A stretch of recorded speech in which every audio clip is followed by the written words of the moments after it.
bénissons. Merci Seigneur pour ce moment que tu nous as accordé.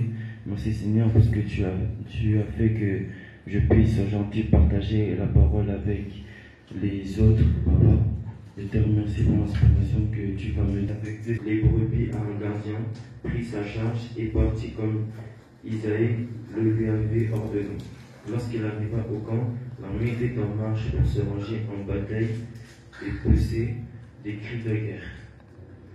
Ensuite, on va sauter jusqu'au verset 40.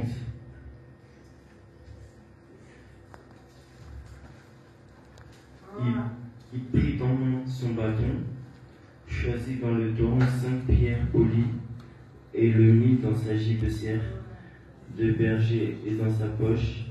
Puis sa fronde à la main, il avança contre le Philistin. Le Philistin s'approcha peu à peu de David, et l'homme qui portait son bouclier marchait devant lui. Le Philistin regarda, et lorsqu'il aperçut David, il le méprisa, ne voyant lui qu'un enfant blond et d'une belle figure. Le Philistin dit à David: suis-je un chien pour que tu viennes avec moi avec des bâtons?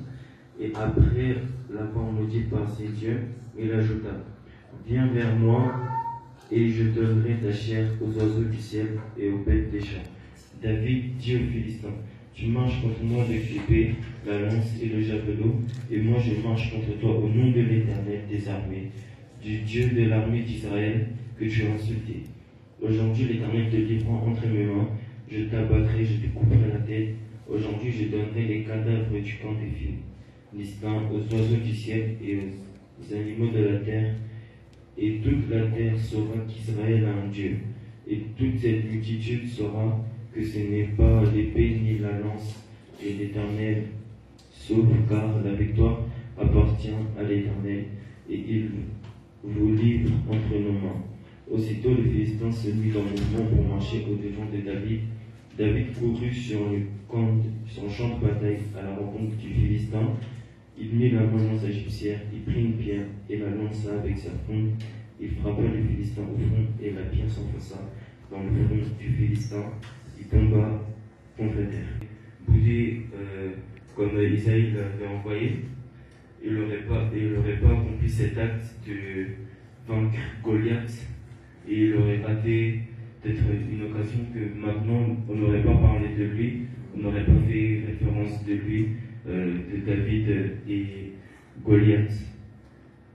Le deuxième exemple que j'avais, excusez-moi si je suis un peu long, le deuxième exemple c'est Joseph, garda le souvenir de ces choses. Ensuite, le verset 14, Israël lui dit: va, je te prie, et vois si tes frères sont en bonne santé, ici le troupeau est en bon état, et tu me rapporteras des nouvelles. Il l'envoya ainsi de la vallée d'Hébron, et Joseph alla à Sichem. Le verset 18, ils le virent de loin, et avant qu'il fût près d'eux, ils complotèrent de le faire mourir. Ils se dirent l'un à l'autre: voici le faiseur de songe qui arrive. Venez maintenant, tuons-le et jetons-le dans une citerne, dans une des citernes. Nous dirons qu'une bête féroce l'a dévoré, et nous verrons ce que deviendront ses songes. Ruben entendit cela, et il le délivra de leurs mains. Il dit: ne lui ôtons pas la vie.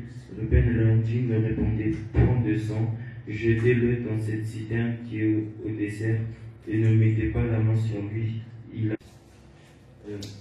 on voit que parfois, quand on a un très bon comportement, quand on a un bon cœur et qu'on est en liaison avec Dieu, souvent les gens autour de nous, ils ne vont pas forcément comprendre de la manière où nous on comprend les choses, et ils vont mal le traduire, et après ça peut avoir des mauvaises répercussions sur nous, comme ici les frères de Joseph, ils étaient jaloux de Joseph, et ils ont fini par le vendre aux Israélites par cause de jalousie, parce qu'ils n'avaient pas compris le message que Dieu il a voulu leur faire passer à travers Joseph. Donc, dans tout ça, juste finir par si on a un bon cœur, si on a une bonne liaison avec Dieu, on peut tout faire.